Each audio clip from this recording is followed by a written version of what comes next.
Gusto niya yung comment. Ganda mo talaga ate. Siguro crush ka din ng crush mo. Seryoso po. O walang biro daw.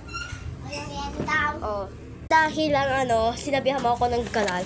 May freebies ka sa akin ngayon. Wait lang. Kunin ko lang mahiwagas sa cellphone. Charot. Anyways. Wait lang. Oh. Yan na.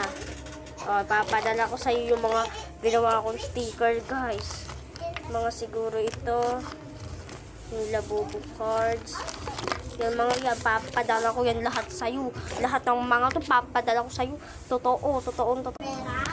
Wait lang kasi. Yan, sige guys. Papadala ko sa iyo lahat.